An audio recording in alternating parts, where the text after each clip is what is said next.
Hello, I'm the Angry Spork. We've looked at a couple comics where Sara Pezzini and Lara Croft meet up for some kind of adventure in one book. But now, we look at two adventures where they don't team up at all. Okay, truth be told, I wasn't aware this was basically two unrelated stories when I got the scans for it, but hey, it's still got two publishers working together with their characters, so I say it counts.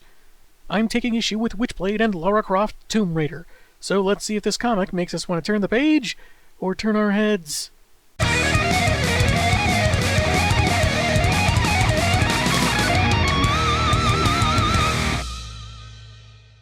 The cover has a kind of ominous feel to it, a smoky orange background where Lara is shadowed, save for her clothes, standing behind either a stone carving or an Ents from Lord of the Rings that's seen better days.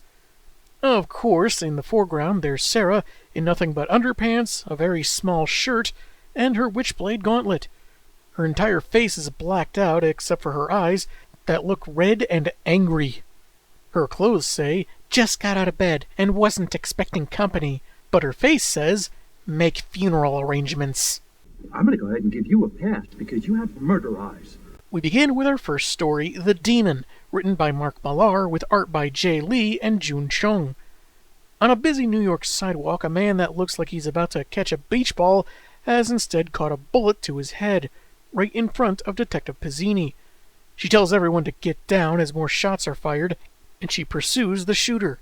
Dubbed the Demon, narration tells of his first victim, a retired security guard that lived across the street from him and never learned for himself, and the future killer, then a child, would read the Bible to him. Yikes. Good thing I started going back to church. And that I don't work as a security guard. As a result of that death, his surviving family succumbed to poorer fates. Alcohol abuse, breaking down, one killing his boss, all of which taught the then young killer that actions had consequences. I guess Newton's third law of motion wasn't exciting enough for him. The next victim was a kid his own age, one that was more popular. He lured him to the woods with the promise of some gin. I'm not sure what he did exactly. He describes this victim as kicking a tree stump for 18 minutes before he stopped, taking 10 times longer than the movies. If that's a reference to something, it's lost on me. But the tragedy resulted in the victim's parents sinking into depression, getting divorced, and the father committing suicide. At which point the demon had found himself addicted to his killings.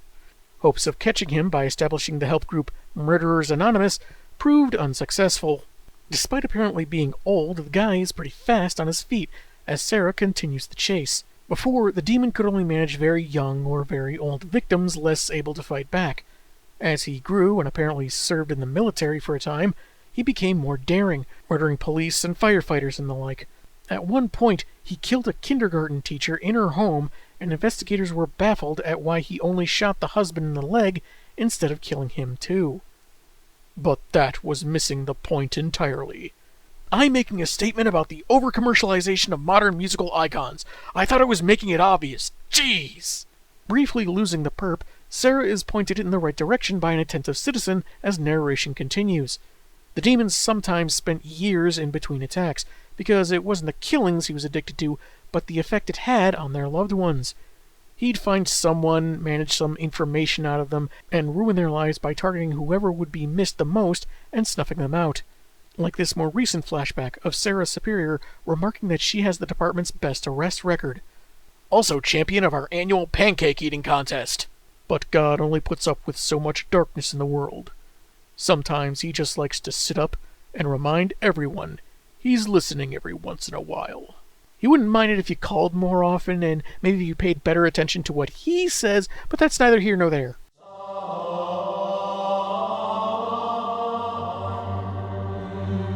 Well, if you've got a better zinger, I'd like to hear it.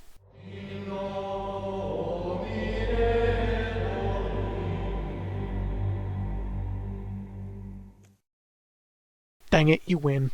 Chasing the killer to a rooftop, Pezzini snags a tripwire and is held by her quarry at gunpoint. He confesses it was never about the rabbi he killed at the beginning of the story. He wanted to kill whom he heard was the best cop in New York City, somebody more people would miss. He didn't think people would miss a rabbi? That sounds vaguely anti-Semitic. Kick his teeth in, Sara! He denies being some previous criminal she busted, and says he's doing this for the same reason he killed all those nurses, cops, and little kids. Because if hell can be real, that means heaven's gonna be too. What? Is that supposed to be his legit reason? If so, it seems awfully glib and unsatisfying. He fires point blank at her head, but the bullet is deflected by the Witchblade. So I guess faster than a point blank speeding bullet is a power it has too? Whatever. She zaps him with some electricity, and I guess because he asked, tells him about the gauntlet, even crediting it with half her arrests. He tells her to wait, but she, I guess, fire blasts him, sending him over the roof, with narration saying this wasn't on purpose, and she only had a split second to react to an armed murderer. Since his gun flew out of his hand on a previous page, I'm guessing this is meant to be how Pezzini will explain this to her superiors, which flies in the face of her previous assertions to take crooks alive when possible. Maybe I'm missing something, but this feels out of character for her. The unnamed killer lands on a taxicab, dying with a smile on his face, which has an effect on several people in the vicinity. According to narration, as the comic ends, the demon ended up going to heaven after all. As the cab driver would need Valium for the rest of his career, a lawyer couldn't make it to a trial where he would have kept another murderer off the streets, a child was traumatized to be mute for the rest of his life, and a nearby pregnant woman apparently would have a miscarriage. Jeez, Millar, what horrible ripple effects that this landing didn't make the cut. Someone swears off public transportation and is fired for being late for work. The song It's Raining Men gets banned in the city, leading its fans into unconsolable sorrow. A smoker got startled, dropped a cigar, and lit a puppy orphanage on fire. Next we have Scarfaces Treasure, written by Jeff Johns, with art by Mark Texiera and Beth Sotelo. It starts with Lara having drinks in a penthouse with a powerful man, which leads to him getting tied up in his bed and the woman's gun to his head. Yikes, the cheat codes for this game series sure have gone in a weird direction these days. Croft mentions she has an addiction of her own, going wherever and doing whatever is necessary to unlock the doors to the unknown. So ancient civilizations hid keys inside fake rocks on the front porch too? The man, Carmine Cavalieri, is a Chicago-based illegal businessman that outbid Lara at an auction for Al Capone's hat. She doesn't like being outbid, so she seduced him, grabbed the hat, and took off. And this is how she got banned from eBay. Weird thing is, she says the winning bid was over $300,000, which I would think she'd be able to afford, being one of those super rich adventurers, but maybe she left her checkbook in her other hot pants. Anyway, the inside of the hat hid a map to Al Capone's legendary vault, rumored to be filled with valuables the feds didn't know about when the gangster was arrested. Our heroine figures that Carmine made a copy of the map, since the stitching that hid it had already been removed, and the only two people that knew about it other than Capone himself were killed the day after his arrest for tax evasion in 1931. Seems to me that Carmine could have just taken the map and put it somewhere else that'd be secure. But I'm a collector, so I understand wanting to keep stuff together if they come packaged in a single set. She heads into the sewer, into a disused tunnel system from the early 1900s, picking the lock to a gate, and weird, she has a backpack on over her coat. Then in the next panel, it looks like she's actively discarding the coat with the backpack still over her shoulders. That's a move I think even Kitty Pryde would have trouble with. Anyway, she uses a rope to rappel another 40 feet below street level. The door to Capone's vault is waiting to be opened by me. Lara, you really should have called Geraldo Rivera about this first. He has some experience with being disappointed in this kind of thing. Carmine, who indeed made a copy of the map, is with two associates at the sewer hole Lara used, one of whom is apprehensive about heading down because of his new shoes, which, understandable. I'm sure he had to threaten a lot of mom-and-pop store owners to afford those things. Lara arrives at a fork in the proverbial road, which seems to contradict the map, but it's clued in by a smiley face with a scar on it. Oh wait, no, this is the calling card of that gang based on Alan Moore's Watchmen. Well, this was a wasted trip. The more I thought about the Scarface reference, the less sense it made. There was a movie at that time called Scarface. The 1983 Pacino film was a remake of it, actually. But the original came out in 1932, the year following Capone's arrest. But I guess we can assume that the two other guys that knew about the vault are the ones that secured its contents and maybe even bought the ticket under Capone's orders while he was in federal prison, and were killed to maintain silence. For the purposes of this story, anyway.